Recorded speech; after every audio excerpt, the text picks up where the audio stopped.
तो मित्रों ईजा फिर एक भजन सुना रही है। आपने देख ही लिया आजकल ईजा पूरे 16 श्राद्ध में सफेद ड्रेस ईजा पहनी रहती है। ये आज ईजा छोटा सा एक और पितरों का भजन। अब 2-4 दिन के श्राद्ध रहे हैं, अभी हमारे यहाँ तो नहीं हुआ है। हम लोग एकादशी को करते हैं, पिताजी की जो तीथ है एकादशी है तो हम उसी तीथ में करते हैं। तो मित्रों अभी थोड़ा सा ईजा और एक सुनाना चाह रही, मतलब क्या क्या इसमें खिलाना चाहिए पितरों को, क्या भजन के माध्यम से हम बताएंगे। पितरों का सुबह शाम ध्यान कर ले, पितरों का सुबह शाम ध्यान कर ले, हर समय दिल में उनका नाम जप ले, हर समय दिल में उनका नाम जप ले। पितरों का सुबह शाम ध्यान कर ले, पितरों का सुबह शाम ध्यान कर ले, हर समय दिल में उनका नाम जप ले, हर समय दिल में उनका नाम जप ले। पितर हमारे आए हैं, पितर हमारे आए हैं, ये हमारा दिल कहता, ये हमारा दिल कहता। इन 16 श्राद्धों में खुशियां हैं अपार, इन 16 श्राद्धों में खुशियां हैं अपार। कहीं न कहीं वो आए हैं, कहीं न कहीं वो आए हैं, घर के अंदर विराजे हैं, घर के अंदर विराजे हैं। ये हमारा दिल कहता, ये हमारा दिल कहता।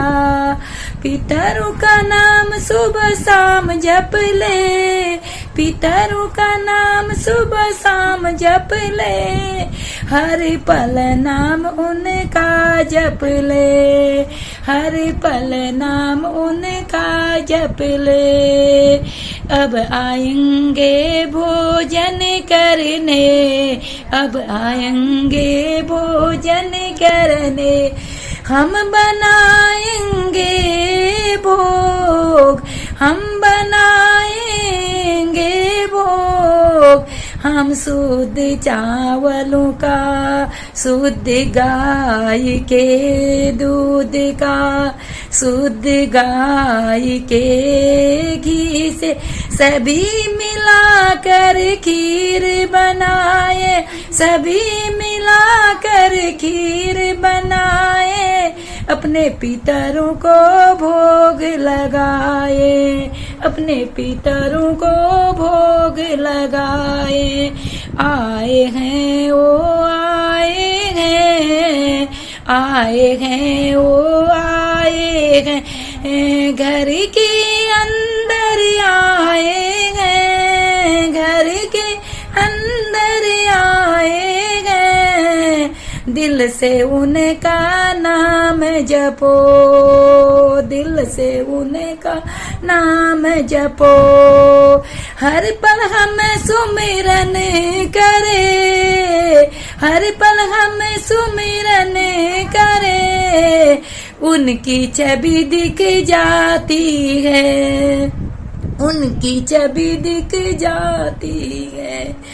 अब हम खिलाएंगे उनको फल, अब हम खिलाएंगे उनको फल, शुद्ध अखरोट और दाढ़ी, शुद्ध अखरोट और दाढ़ी।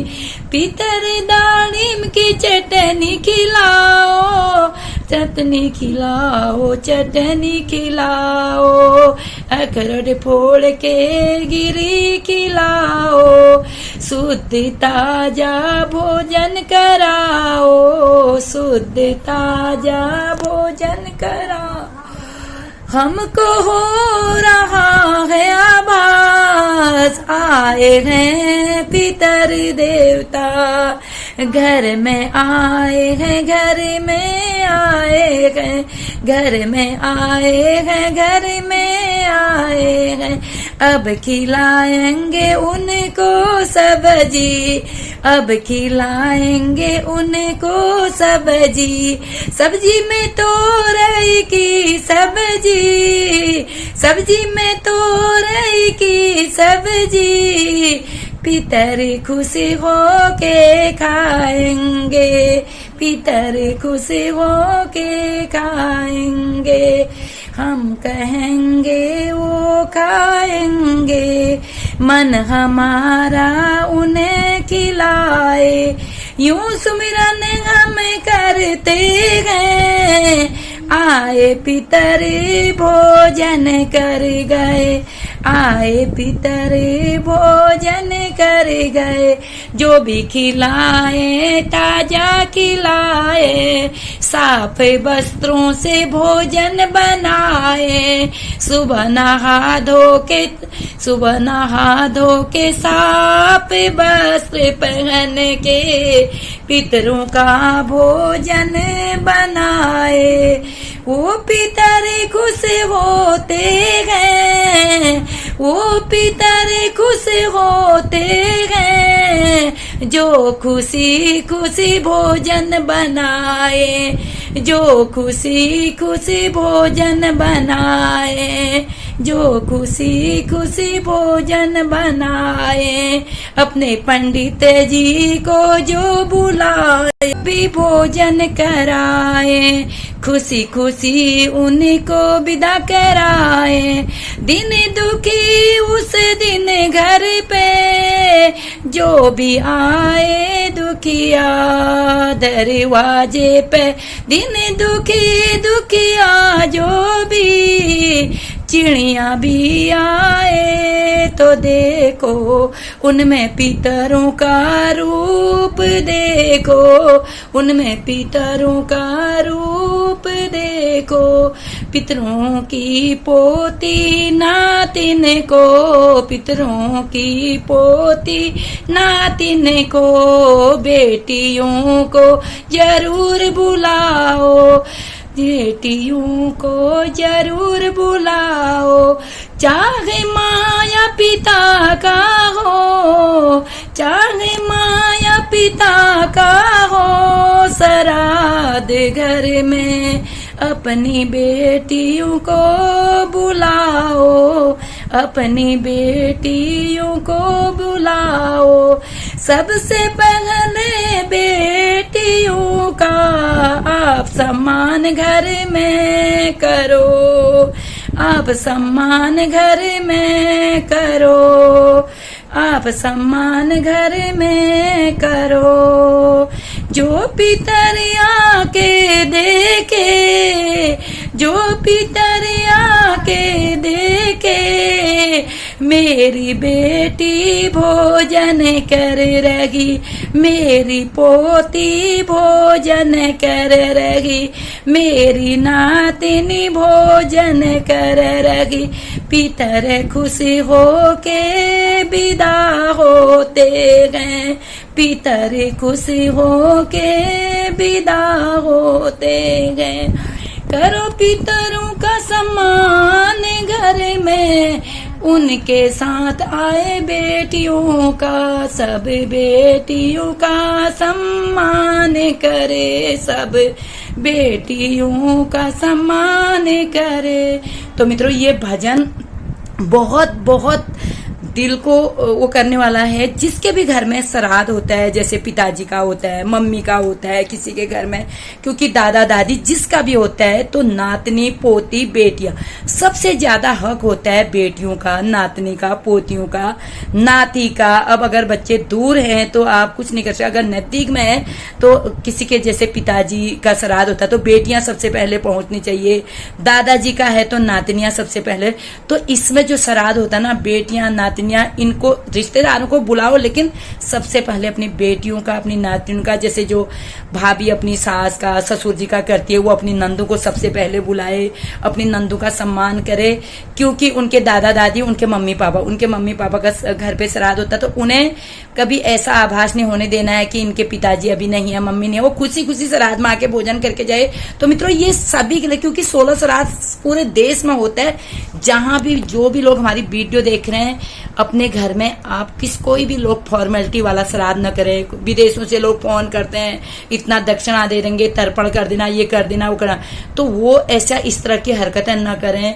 और सब लोग अगर वहां भी हैं तो वहां भी कर सकते हैं। पंडित नहीं मिलते तो आप खुद भी तर्पण कर सकते हैं। 2 अंचुली पानी डाल के उसमें तिल जौ करके, कोई भी, हर इंसान हकदार है तर्पण। चाहे विदेशों में भी रहते तो रीति रिवाज तो अपनी पहाड़ों की है, बाहर के लोग हमसे सीख रहे हैं, लेकिन हमारे जो पहाड़ी लोग हैं, जो हमारे दादा परदादा, जिन लोगों ने ये रीति चला रखी है, उनको हमारा कुछ नहीं मिलता। न वो भोजन खाते हैं। हम दाड़ीम कहते हैं तो नए दाड़ीम, नए जैसे नए धान, खीर, ताजे चावलों की खीर इसलिए बनाई जाती क्योंकि पितरों को सबसे पहले इस समय पितरों को भोग लग जाएगा तो फिर हम लोग खा सकते हैं आराम से। उनको तोरई की सब्जी और दाड़ीम की चटनी और अखरोट, ये चीज सलाद में अच्छा सा पहाड़ी खीरा, तो ये पितरों को भोग, पितर कुछ नहीं खाते हैं। वो बस मैंने जो भजन में, आप समझ लीजिएगा, कोई भजन ये वैसे नहीं गाया गया है, इसको समझाया गया है कि इस तरह का होना चाहिए। ताजे फल, ताजी मिठाई, नए धुले वस्त्रों से। ईजा आप बताओ थोड़ा, मतलब सुबह नहा धो के कैसे बनाना चाहिए साफ में? जल्दी उठ जाओ, से उठ करके अपना आदि कर्म करके अपने उठ करके पहले नहाओ, नहा करके गोगराज बनाओ, गाय को गोगराज दो, तेल में जौ डालो, तेल लिखो। आप पहले तो गोबर से लिखते थे, हाँ, जो भी है, पानी से भी पोछा भी लगा लो। तो सबको करना चाहिए। सबसे पहले तो टाइम पर उठना चाहिए। गाय माता को तो जरूर, कुछ भी नहीं हो सका, गाय माँ को गोगराज जरूर। बिल्कुल बिल्कुल। छत में आप अगर किसी के यहाँ, कुछ भी नहीं होता, गोगराज दे दो। कितने लोग बोलते हैं हमारे यहाँ गाय नहीं मिल रही, कहाँ से कैसे गोगराज नहीं, तो उनके लिए ढूंढ के भी लाते हैं। हाँ, अगर बाई चांस नहीं भी होते तो आप कबूतरों के लिए छत में भोजन रख दो, चींटियों को चीनी डाल दो, और डॉग कुत्ता कहीं पर दिखता है उसको रोटी खिला दो। कोई भूखा आपके दरवाजे पर आ रहा तो उसे भोजन करा दो। किस रूप में, मतलब ये इस समय 16 श्राद्ध में मैंने बोला ना, पहले श्राद्ध के दिन भी अगर आपके घर पे दीन दुखी कोई आ रहा है, चलता फिरता कोई भी, क्या पता किस, क्योंकि हमने पितर देखे नहीं, हमारा आभास है, हम उनका सुमरन करते हैं। हमारा जो आभास होता है उसी से हम उनकी छवि देखते हैं। हम उन्हें भोजन कराते हुए ऐसा लगता है हमने खीर खिला दी, हमने उनको सब्जी खिला दी, हमने उनको भोग लगा दिया। जैसे हम भगवान जी को भोग लगाते हैं ऐसे हम पितरों को भी भोग होता है, उनका भी मन से हम उनको भोग लगाते हैं, क्योंकि हमारे घर के अंदर हमें ऐसा लग रहा है कि गाय में दर्शन हो जाए, बिल्कुल, क्या पता वही हमारे पितर हैं। बिल्कुल, कुत्ते बिल्ली हो जाए, क्या पता। हाँ, किस रूप में है कोई, इसको भगवान किस रूप में आते कोई नहीं जान सकता है। घर दुखी आ जाता है, बिल्कुल। तो घर में हम लोग, हाँ, घर में भी हमें, जैसे आजकल 16 श्राद्ध में ज्यादा पूजा पाठ नहीं होती है, हमें चारों तरफ यही दिखता है कि यहाँ पर हमारे दादाजी बैठे हैं, यहाँ पर हमारे पिताजी बैठे हैं, ऐसा लगता है कि हंस रहे हैं, बात कर रहे हैं, जबकि ये हम अपने मन से आभास करें। हम 15-16 दिन इन्हीं का ध्यान करते हैं तो लगता है ऐसा हमारे बीच में बैठे हमसे बातें कर रहे हैं, जबकि हमने देखे नहीं है। तो ये हमारा आभास जो अंदर मन है वो करा रहा है। हम आंखें बंद करते तो हमें अपने पिताजी दिखाई देते, ससुर जी दिखाई देते। मैंने तो ससुर जी भी नहीं देखे, बुढ़े ससुर जी भी नहीं देखे, फिर भी जो ईजा उनकी बातें मुझे बताती तो उससे मैं खुद ही आभास करती हूँ कि ऐसे वो मुझसे बोल रहे हैं, बात कर रहे हैं, आशीर्वाद दे रहे हैं। और पिताजी, मतलब मेरा 26-27 साल का अनुभव है, जो आशीर्वाद पिताजी ने मुझे दे रखा, मैं बहुत, मतलब हर समय उनका सुमिरन करती हूँ। मैं सोते समय भी उनके दर्शन करके ही सोती हूँ।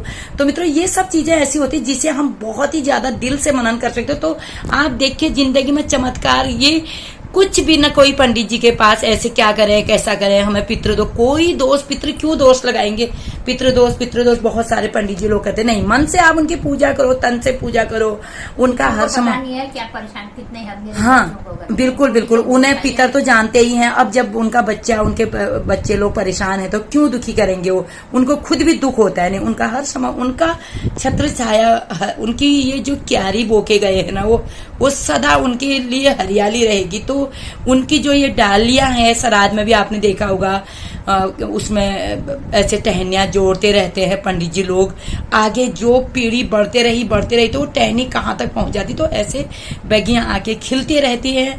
और इसलिए आप लोग ना 16 श्राद्धों में खूब याद करो उनको। फिर उसके बाद मैया रानी के आते हैं नवरात्रि। तो जैसे हम नवरात्रि के लिए, दीपावली के लिए इतने उत्साहित हो रहे हैं, उतने इसमें भी। अब कितने लोग मेरे से बहस भी करते हैं, हम टीका चंदन शंख घंट बजा रहे, अरे तो फिर 16 श्राद्ध का मतलब ही क्या रह गया? वो उस चीज को हम समझ रहे तो उनका सम्मान कर रहे हैं। 15-16 दिन हम पूर्ण रूप से पूजा पाठ कम कर रहे हैं, क्योंकि टीका चंदन इतना रोज ही एक जैसा जो हो गया फिर क्या फायदा। 15-16 दिन आप ऐसे करो, फिर पहली नवरात्रि से ऐसे चमकते हैं भगवान। टीका उनको पिठियां आजकल चंदन ही चंदन का। भगवान ये थोड़ी कह रहे मैं चंदन लगा रहे तो मैं नाराज हो रहा हूं, नहीं, हम उनका सम्मान कर रहे हैं, हम उन्हें इज्जत दे रहे हैं। अपना मन की भी हम लोग सुनते हैं, हमारा मन बोलता है कि अभी 16 श्राद्ध में शंख घंट से दूर रहो, क्योंकि शंख घंट शुभ कार्य 15-16 श्राद्ध पितर हमें आशीर्वाद भी देने आ रहे होते हैं। उस समय का हम जो सुमिरन करे तो उस टाइम पर तो अशुभ ही था, इसलिए जो 10-12 दिन हमें उसे वर्जित किया जाता है, उसीलिए हम उसी दिन का मनन करके हम लोग 15, हाँ अपनी अपनी इच्छा, हम किसी से ये भी नहीं कहते हैं, लेकिन हमें अच्छा नहीं लगता। ईजा ने भी पीला चंदन ही लगा रखा, मैं भी लगाती हूँ, तो उनका आशीर्वाद मिलता है। वो किसी को भी दुखी नहीं करते भगवान, और आशीर्वाद देते हैं। अभी पहली नवरात्रि से आप चंदन पिठियां दुनिया भर का रोली चंदन टीका जो करना पूरा 16 श्रृंगार करो, लेकिन 16 श्राद्धों में अगर नियम कर सकते हैं, सुबह नहा धो के गाय माता को गगुरास, दीन दुखी को भोजन, चलते फिरते को बेसहारे को सहारा, ये सभी तो भगवान करवाते। तो मित्रों ज्यादा न बोल के मैं अपनी बात को यहीं पर विराम कर रही हूँ। तो कैसे लगते हैं हमारे ब्लॉग जरूर बताइएगा। तो ईजा कुछ आप भी कहना चाहोगी? हाँ, पितरदेव के अब 2-4 दिन के रहे हैं, तो मित्रों सब खुशी खुशी जो भी जो कर पाने, हमने कभी ये नहीं बोला, मैं ये नहीं कह रही कि बहुत कुछ करो, जिसको कर पाने की, कुछ भी नहीं कर सकते तो आप मन से जो ज्यादा मन हाँ, जो जल भी नहीं चढ़ा सकता है, जो तिल जौ भी नहीं चढ़ा सकता, वो मन से उनको याद कर सकता है। बस मुझसे आशीर्वाद दो, मेरी बगिया हर्षमा हरी भरी रहे करके प्रार्थना कर सकते हो, तो उन्हीं के पितरों की तो आप सब कुछ है, वही आपको आशीर्वाद देंगे। बस तन मन धन से उन पर न्योछावर हो जाइए आप, बिल्कुल उनके लिए इतना मन में, उनके लिए ऐसा हर पल हर क्षण ये सोचे कि हमारे ससुर जी दिखाई दे रहे, हमारी सासू माँ दिखाई दे रही है, हमारी ये दिखाई दे रही, हमारे वो दिखाई दे रहे, तो ऐसा मनन को वो आपको खुद ब खुद वो आशीर्वाद भगवान देख रहा है ऊपर से। पितर नहीं भी देंगे तो भगवान जी आशीर्वाद देंगे, वो कहेंगे कि अपने पितर नहीं। जैसे कितने लोगों को लगता है कहाँ पितर है, क्या है, कितने लोग ऐसे सवाल भी करते हैं ना, तो क्यों नहीं है? भगवान भी हमें कभी दिखाई नहीं दिए, मनी में तो है। जैसे हमें भगवान नहीं दिखाई दे रहा, मन में आभास कोई चीज हमारे घर में आप पूजा करते हैं, पूजा करते करते बहुत प्रसन्नता हो जाती, कभी पूजा करते करते निराश हो जाते, तो यही इसमें भी है। आप 16 श्राद्ध में खुशी खुशी भोजन बनाइए, बढ़िया सा खीर बनाइए भगवान के लिए, अपने पितरों के लिए खीर बनाइए, रायता पहाड़ी ककड़ी का रायता बनाइए, पहाड़ी दाड़ीम की चटनी बनाइए, उनमें प्रसाद में भी रखे। तो मित्रों जितना अपने, किसी से ये नहीं है कि आप बहुत करो, जो कुछ भी नहीं कर सकता हाथ जोड़ के अमावस्या के दिन तिल जौ करके एक जोत जला देना, दक्षिण दिशा की ओर मुंह करके 2 अंजुली पानी डाल के। तो मित्रों ये रोज का हमारा ब्लॉग कैसा लगता है कमेंट करके जरूर बताइएगा। सभी को पितृपक्ष की बहुत बहुत शुभकामनाएं।